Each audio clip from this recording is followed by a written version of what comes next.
और बानी पीटीआई से अब फैमिली की मुलाकातें भी बंद होंगी। मुलाकातें सियासी पैगाम रसानी के लिए इस्तेमाल हो रही हैं। सेनेटर फैसल वार्डा की बोल न्यूज़ से बातचीत बोले जहनी मरीज़ आंख से अंधे और कान से बहरे हैं। जितनी बातें की जा रही हैं फ़ौज के ख़िलाफ़ और सिपा सलार के बारे में, ये बकवास अब बर्दाश्त नहीं की जाएगी। फ़ौज के ख़िलाफ़ साजिश को सख्ती से रोका जाएगा। प्यार के बदले प्यार और बदमाशी का जवाब डबल बदमाशी से मिलेगा। ये पार्टी मामलात को इस दोराहे पर ले आए हैं कि वापसी मुश्किल है।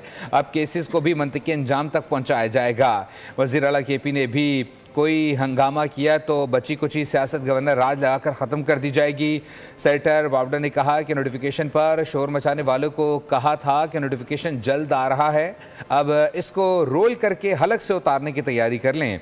खैबर पख्तूनख्वा में उन्होंने कहा कि 9 मई के दहशतगर्द अपनी खैर मनाएं। इसी तसलसल से सियासत की गई तो गवर्नर राज भी लग जाएगा। मुल्क को अदम इस्तेहकाम करने की साजिश को सख्ती से रोका जाएगा। सब्सक्राइब करें और बेल दबाएं ताकि कोई खबर रह न जाए।